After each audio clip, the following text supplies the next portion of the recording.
Fuck Malirap. Fuck Malirap, c'était pas un morceau de Oxby. Les couplets, les trucs, les gars.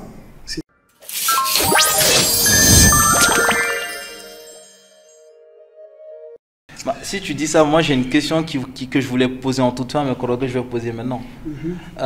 Après les deux clashs, on vient de parler de deux clashs. Mais en fait, qu'est-ce qui détermine la victoire dans un clash? Il n'y a pas de victoire, il n'y a pas de défaite. En fait, c'est le temps qui juge. Qu'est-ce qu'on retient aujourd'hui? On prend le cas de Ménez. On prend le cas de Tata Pound. On retient Tata Pound. Voilà. On prend le cas de Raphaël. On prend le cas de Tata Pound. On retient Tata Pound. Si on remonte plus tôt, on prend le cas de Robot Papito. Avant Robot Papito, on retient Frozin, One contre Yelifou et SNK. Moi, je retiens Frozin. Ok. Moi, je retiens Frozin. Mais qui a fait une carrière un peu plus intéressante? Yeli. Voilà. Qui a continué, qui a sorti des albums, qui a fait des palais. Quand Frozin venait, Yeli partait, non? Ou c'est moi qui ne comprends pas? Non, Yeli, il a sorti des albums après. Hein. Il est resté longtemps parce qu'il est passé rappeur, producteur. Je pense que c'était l'un des premiers labels. C'est le premier. Et le premier. Le premier géré par un rappeur. Par un rappeur, Invasion Record, qui était une structure de production rap. Et Frozin, il arrivait, mais à l'époque aussi, il en fallait aussi pour s'attaquer à... Ce qu'on peut dire, c'est que cette arrivée de Frozin a ouvert la boîte de Pandore, a permis l'éclosion de l'une des vagues les plus prolifiques du rap malien, on va le dire comme ça. Parce que c'est dans cet engrenage, c'est dans cette brèche que s'est engouffré Iba, Sidiki, Gaspi, Memo, Oxby, etc. Donc GR et Ghetto Cafri et le crew de Mob Jack aussi. Comment il s'appelle 29. Non, c'était... Brooklyn Soldiers. Non, c'était... Street Mafia. Street Mafia, ouais. Il y a un son. Ouais, Street Mafia. Donc et ça a permis l'éclosion de cette vague-là. Mais en réalité, quand on prend cette génération, l'histoire retiendra que ça a été Frozin et One. Mais Frozin et One n'ont pas eu de carrière. Ouais, c'est vrai. Alors, Frozin, quand il était en Tunisie, il a balancé des choses, etc. Mais en réalité, il fera toujours partie de cette vague d'artistes respectés, talentueux, qui n'ont pas eu la carrière qu'ils méritent. Ouais, voilà. Donc si on remonte plus, Robot Papito, Yelifou, c'est Yelifou qu'on garde. Voilà. Donc oui, c'est Yelifou qu'on... Mais comment... Non, Papito, le clash, le son était bon, tu vois. D'autant plus qu'il a fait une reprise d'une chanson de Yelifou qui cartonnait déjà. Donc c'est qui fait qu'il avait cette exposition-là. Mais quand tu regardes la suite, il y a eu des histoires d'agression à domicile et tout, mais qui n'ont pas rendu service. Et après, lui-même, petit à petit, il est tombé dans l'oubli, alors que Yeli... Il reste dans les mémoires, c'est ça? Il reste dans les mémoires, pas seulement que à cause de ses qualités de rappeur, c'est aussi sa capacité, comme un Booba, à se réinventer. On a parlé du rappeur, il y a eu le producteur. Après, c'est quelqu'un qui est venu dans l'écosystème des médias avec son émission Allo Yeli qui cartonnait. Il a tenté aussi à la télé, ça a marché. Donc, c'est quelqu'un qui était là dans l'écosystème. Au-delà même de l'écosystème, je pense que quand on parle de Yeli, il faut le prendre comme un acteur incontournable et un acteur clé de l'ensemble du rap malien. Ce qu'il faut savoir, c'est que Yeli a été le premier à nous produire la première compilation de rap malien, Malirap 2001, qui a donné l'occasion pour la première fois à plein de rappeurs d'être sur une cassette. On est en 2001. Et il l'a fait, il était au lycée. C'est ça que les gens... Au fait, ce que les gars, il y a un rapport qu'il faut que la nouvelle génération comprenne. La génération de leurs grands frères, les Tata Pound, les Reja Denja et les Yelifou, la plupart de ce qu'ils ont accompli, c'était avant qu'ils aient le bac. C'est pour ça que le groupe Rage a éclaté. Ils ont sorti le premier double album de l'histoire de la musique malienne. Bidéon Chidéon. Ils étaient au lycée. Et c'est quand ils sont allés au lycée que le groupe a éclaté.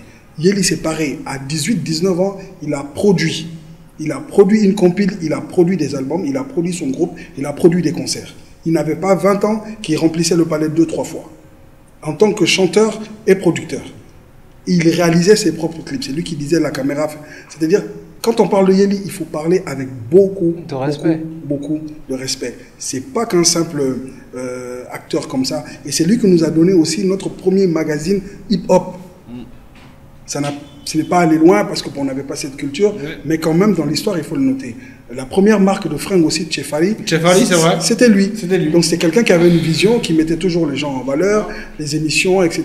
Et il fait partie des premières reconversions réussies, voilà, du hip-hop. Donc il faut rendre à César ce qui est à César. Yelly est un grand du paysage musical malien. Mais c'est bien que tu dis ça parce que j'ai l'impression que en tout cas moi dans ma génération, quand on parle de Yelly, c'est le clash avec Papito. Oui, pas Papito, ça c'est la génération d'après. Mais le clash de Tatapang. On le résume au clash de Tatapang et à la réponse de Frozen. Exactement, il y a ça aussi. C'est ça en fait, c'est à ça que quand tu parles de Yelly, c'est la première référence qu'il y a. On passe au silence Invasion Record. Moi j'avais oublié Tchefari. Effectivement, Tchefari c'était la première marque de streetwear lancée par un rappeur malien. Et j'en passe et des meilleurs, il a fait même des émissions de télé-réalité, Balanimix. Oui, exactement, Balanimix où il amenait des danseurs hip-hop faire des mélanges de mix, de danse. Il a fait des trucs de dingue, ce gars. Il fait des trucs de dingue. À un si jeune âge, c'est... Ben oui. Et bon, après, il a grandi, il est parti, il a fait ses études, et chaque fois qu'il venait, il revenait. C'est de nouvelles idées. Il revenait, et voilà. Moi, j'ai en mémoire ce clip-là que je regarde toujours sur YouTube parce que le clip est, pour moi, il est un peu avant-gardiste et en plus de ça, le son, il est génial parce que moi, ce que j'aime dans le rap, c'est le sample et il a fait un sample très excellent à mon retour. Ouais. Quand il fait le clip entre Bamako et les États-Unis, c'est à l'époque, c'était assez avant-gardiste. Bien sûr. C'était assez avant-gardiste et c'est pas genre le montage est fait de telle sorte que tu passes d'un coin à l'autre, il y a pas de, t'es pas dépaysé, c'est fluide. C'est fluide. Voilà, c'est fluide. Lui, il est au téléphone, il parle à une interlocutrice qui est ici, et ça passe crème en fait. Non, ça passe crème. Et tu as ce sample de Modo Gelani Tarabama qui tourne en boucle et qui fait qu'en fait la chanson, elle reste dans ta tête. Et il fait partie des gars qui ont beaucoup de tubes, Nitala, Bamako, Djaka, et Yelly fait partie. Je pense que Yelly, c'est un peu. Bon, il ne fait pas bon de faire des comparaisons maintenant, puisqu'il a des problèmes, on va dire ça, P. Diddy. C'est un peu notre P. Diddy. Parce que c'est Yelly qui, après. Est-ce qu'on va éviter de le comparer à P. Diddy? Non, je veux dire dans la création musicale. On va pas parler parce que c'est Yelly qui a eu la brillante idée de faire venir Coco Dambélé, par exemple, sur un titre. C'est lui qui a eu la brillante idée d'aller chercher une Djeneba Sek, d'aller chercher un Ampesadio alors qu'il était inconnu. Oui, ça. Ce son de Ampesadio aussi, c'est un classique. C'est ça, c'est Yelly. C'est vrai que non. Donc les tubes, c'est lui, c'est un bête de producteur. On va inviter le Coran. Il faut l'inviter. Mais il parle très peu de lui-même. Il n'aime pas parler de lui. Moi j'ai essayé, c'était compliqué. On va lui demander, on va lui poser des questions. Je sais que vous avez plus de talent que moi, donc vous allez pouvoir le faire. Non. Absolument pas. Je ne serais pas d'accord. Je joue souvent sur mes relations personnelles avec eux. Mais c'est quelqu'un qu'il faut qu'on ait. Surtout sur ce chapitre-là, la vie après le rap, je pense que pour moi, c'est le rappeur qui a le plus réussi jusque-là sa conversion. Et dans le même registre, il ne faudrait pas oublier un monsieur comme Amkoulel, qui nous a doté de la première école de danse hip-hop, qui a initié des tas de projets comme, comment ça s'appelle, on appelait ça Kossam, il avait initié ça je crois au début 2003 ou 2004, il avait créé un endroit où on pouvait aller acheter des albums hip-hop. Je pensais que tu allais dire du lait. Ben oui, parce que c'est le peu. C'est le peu. Attends, ça s'appelle Kossam en fait. C'est ça, ça s'appelait comme ça, le QG Kossam. C'était un groupe pas loin de comment s'appelle l'espace là, de l'école chez Kanta. Donc il avait ouvert un espace comme ça où il n'y avait pas, en fait, il n'y avait pas d'endroit si tu voulais chercher du hip-hop ou si tu voulais savoir comment les choses se passent, etc. Donc il a initié aussi cela. Donc lui, c'est aussi quelqu'un qui a travaillé au niveau de Mali Cassette à l'époque, qui a beaucoup milité contre la piraterie. Ouais, parce que je crois qu'il a été directeur adjoint ou directeur commercial de... Son poste n'était pas très clair, mais il était un poste clé, où il a permis la production de beaucoup d'albums, il a facilité cet apport-là. Et actuellement, il a une plateforme qui s'appelle Waklo Barka Prod, qui permet l'accès à toutes les plateformes du monde pour faire diffuser ta musique. Il fait de la distribution. Musicale. Voilà, et il est toujours actif. En quelle année ça? Je crois qu'il a fait ça il y a 5-6 ans et ça existe toujours. Ça existe toujours. Il a signé plein d'artistes. Parce que le terme distribution musicale, je pense que c'est devenu populaire quand Casey était venu, on m'a dit. Oui, et mais lui il est arrivé après. Mais ça existait avant. Et lui faisait de l'édition depuis bien longtemps à Mali Cassette. C'était du moment où on vendait des cassettes et des CD. Hein. Ouais. Donc il a travaillé beaucoup dans ce niveau. Et puis il faut savoir qu'Ampuel, c'est quelqu'un qui a fait des études de droit, qui a beaucoup lu, et c'est l'intello, quoi.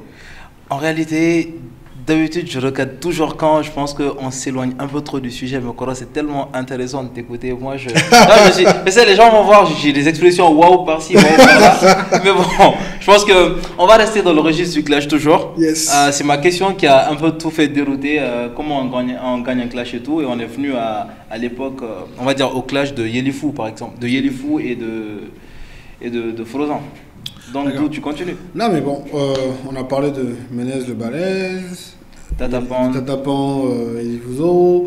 Là, on en vient à la génération qui pour moi, doit sa naissance et sa consécration au clash. Parce qu'ils sont venus... Pas que pour toi. Hein. Parce qu'ils sont venus dans cet environnement où, en fait, tu avais ces grands noms qui étaient toujours en place. Donc, pour se faire une place, il fallait taper fort. Et je me rappelle toujours de ce son de Oxby qui, pour moi, explique cela très bien. Fuck Mali Rap, où il te prend genre tous les MC, je dis bien tous les MC en 3 couplets. Ouais. Tous les MC en activité, il les prend et il les taille par rapport à un élément de leur chanson ou de leur discographie. Exactement. Ou de leur carrière. Okay. Et c'est très précis. Et à la fin, il a cette, j'ai envie de dire, cette insolence de lâcher cette phrase de dire que ni rappeur bebla placé là, ni m'roma trop maintenant, au tigre de rappeur ou tu vois. Et pour nous, c'était. Attends, c'était. Ah ouais, quand même, il a du culot. Et on aimait bien. Ouais. On aimait bien.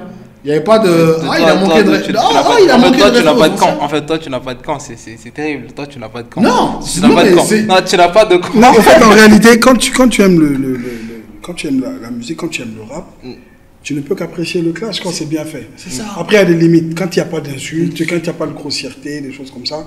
Surtout quand tu t'appuies sur les punchlines, sur les phrases des uns et des autres, etc. Et tout. Donc, je pense que c'est après que ça vrille. Maintenant, il faut placer les choses dans leur contexte. Le contexte, il est lequel? Je pense que nous sommes en 2007. Si je ne dis pas de bêtises, on est entre 2006 et 2007. Et il y a un moment de flottement. C'est le moment où le rap... il y a quelques temps, là, tout de suite, là, il y avait un moment de flottement. Oui. Il y a un moment de flottement où aucun artiste rappeur ne cartonne en réalité. C'est-à-dire que les Tatapan, ils ont fait l'album Révolution un an plus tôt. Voilà, donc ça a marché. Après 2007, voilà. Et du coup, et le public hip-hop, c'est un public jeune par essence. Tu vois, nous, on avait à l'époque 25, 30 ans. Voilà. Mais après, la base, c'est 16, 15, 17 ans. Tu vois. C'est ça, c'est cela, c'est le public de base. Et donc, les Tatapan sont devenus maintenant, pas des rappeurs, sont devenus des artistes populaires qu'on écoute au marché. Voilà, on écoute dans le marché les pères imams, de famille, les machins, les prêcheurs, les journalistes, les cadres de l'administration, tout le monde. Parce que leur public a vieilli. Exactement. Voilà. Et donc, non, et puis ils ont des discours nationaux. Donc, Amkoulel, Bouba, Fangafi, etc. Donc voilà, donc il y a cette vague-là, et la génération des Penzi, des Master Soumi, n'est pas véritablement présente, tu vois. Ils cherchent leur chemin. Et qu'est-ce qui cartonne, qu'est-ce qui mobilise? Parce que les concerts ne marchaient plus, c'était les battle dance. Et c'est les battles qui ont sauvé le mouvement hip-hop. Parce que c'était le moment où il y avait Raga Batteur, machin. Après, le clash est venu. C'était le Koudourou, les trucs comme ça. C'est ça qui marchait, c'était les motards. Non. Le rap, d'autres activités populaires. Il n'y avait personne à l'époque, quand il prenait son micro, qu'il pouvait remplir le palais. Ok, d'accord. Donc, du coup, qu'est-ce qui s'est passé? Pendant ce moment de flottement, il y a eu cette vague-là de gens qui ont commencé à faire des trucs sur Mixcraft, des choses comme ça. Et je vais lâcher une bombe. Peut-être, les gars, ils m'excuseront, mais à la base, ce morceau, c'était pas un morceau de Oxby. Fuck Mali Rap? Fuck Mali Rap, c'était pas un morceau de Oxby. Les couplets, les trucs, les gars, c'est Albi. La première fois que j'ai entendu ça... Tu sais quand il est en bas. Voilà. La première fois... Pourquoi à partir du moment que tu as dit que c'est pas de Oxby... Toi, tu as commencé à réfléchir. Non, j'ai pensé directement à lui. Tout n'était pas de lui. Il a mis à sa sauce, il a assumé. Mais les premières mesures, moi je peux vous le dire, c'est Talbi qui les a chantées en premier. Et j'ai même des images. On peut avoir les images bon, non, c'est raté. Donc, mais après, en réalité, ce n'est pas quelque chose de grave dans l'époque. Quand on fait partie du même crew, on se passe les choses. Et l'autre chose qu'on peut dire, c'est que Oxby n'a rien inventé parce que juste avant, 3 ans avant, il y a un gars qui s'appelle MC Jean Gabin qui a fait Je t'emmerde. MC Jean Gabin en France. Bah oui. Il fait du street workout maintenant. Bah oui, c'est ça. Non, mais il en faisait avant. Voilà. Au début, à la base, c'est des gars qui tapaient sur les skinheads en France. Tu vois. Si tu creuses un peu, tu trouveras. Et c'était ça son truc de base, en fait. Ça là, maintenant, il a plus de 50 ans, mais quand tu le vois, il a l'air. Il nous défonce tous ici. Même toi qui fais de la muscu. Non, moi, il me défonce pas mal. Même si Jean Gabin, si tu vois cette vidéo par hasard, je pense pas qu'il verra. Je suis plus fort que toi. J'ai son numéro, tu sais. Je suis plus fort que lui. Ah, t'as su. Même en street workout. Hein. Donc voilà, ça veut dire qu'il n'a rien inventé, et en réalité, c'est ça. Et il a juste repris ça, il a fait, parce que c'est à lui qui l'a fait en freestyle devant ma caméra, le même jour où je suis allé faire l'interview de Frozin et de One. Sur le clash avec Yeli. Ouais, dans le même reportage. Et Talbi, il a fait son reportage, disons, il a fait ce freestyle-là. Et bon, on va dire, c'était on va dire les 3/4 de ce que Oxby a dit, ben, c'était Talbi, c'est lui que j'ai entendu en premier. Bon, peut-être qu'ils me diront que c'est Oxby qui l'a fait en premier, que Talbi l'a fait devant. Mais moi, je pense que ça sonne plus du Talbi que chose. Non, je le connais un peu. Maintenant que tu le dis, avec le style d'écriture, genre la précision sur ce sur quoi il faut taper quand on mentionne telle personne, c'est du Talbi tout craché. Et quand on regarde la suite des morceaux de Oxby, ça n'a absolument rien à voir. Non. Qui a persisté dans ce registre-là? C'est à lui. C'est lui. Scoop. C'est pour toi. Bon, on va... Ok, d'accord. Sortez les caméras. C'est clair qu'on aura... Après, tu assumeras si je me fais allumer sur les réseaux sociaux. Il n'y a pas de... Je serai en garde du corps. Sur les réseaux sociaux ou partout ailleurs. Captain Mali gère. S'il s'agit de faire des posts sanglants, je pense qu'il faudra compter sur nous. Ouais, non, moi j'assume. Hein. Déjà, bonjour la team Gladia, on est en balade déjà, donc ça va. Très bien, donc oui, donc on a cette génération-là qui s'impose sur ça. Et pour moi, il y a un événement qui est aussi... À la fois, le folk malérable de Oxby représente bien l'époque. Tu sais, on va se faire bloquer à cause de ce mot-là. Tu fais bip, voilà, et puis ça passe. Et à la fois, il y a un événement qui, pour moi... parce que moi, c'est un de mes premiers souvenirs d'adolescent fan de rap. C'est les battles de clash, les podiums dans les quartiers. Et surtout, au Taiga Club. Vendredi soir, Alex Taiga Club, dans le sous-sol de l'hôtel de la organisé par Ismaël Ballot. Exactement. Où en fait, justement, j'ai vu toute cette génération-là qui sont tous passés. Et où j'ai vu que pendant que tout le monde était occupé à se mettre plein dessus, il y avait un MC qui... Ibawan, comme tu... Voilà. Ok, tu reviens, toi encore, et la team Gladiator encore. Non, mais ce que je dis, c'est vrai. C'est que pendant que tout le monde était là en train de se clasher, de se mettre plein la gueule, t'as un MC qui faisait de l'ego trip. Et ça, c'était différent de ce qu'on entendait. Et on a accroché direct. Je pense que le Coran peut dire quelque chose sur ça. En fait, Ibawan fait partie des jeunes qui m'ont le plus marqué dans cette histoire de rap malien. Parce que moi, je me souviendrai toujours de la première fois que je l'ai croisé. C'était à Caille, j'étais là-bas pour une activité.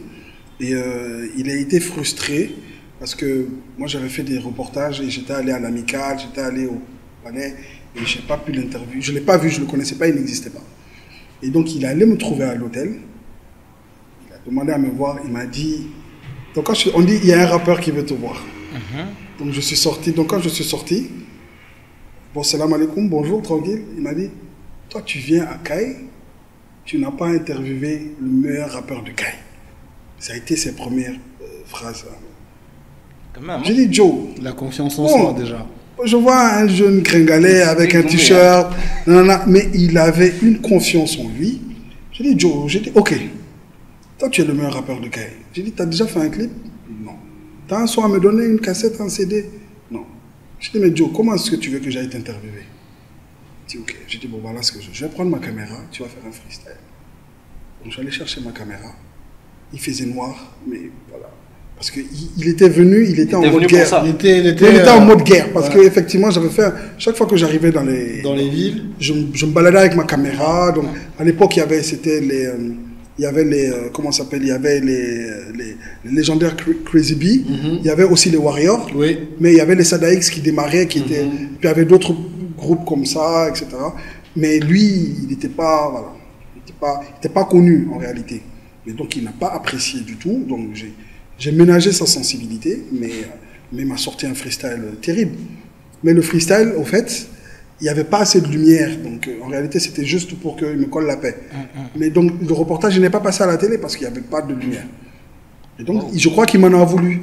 Mais après, quand il est venu, quand il a fait son premier album, il est venu à Bamako, il a tout fait, il n'est pas venu me voir. Mais à un moment donné, tu n'as pas le choix. À l'époque, il fallait passer par G21.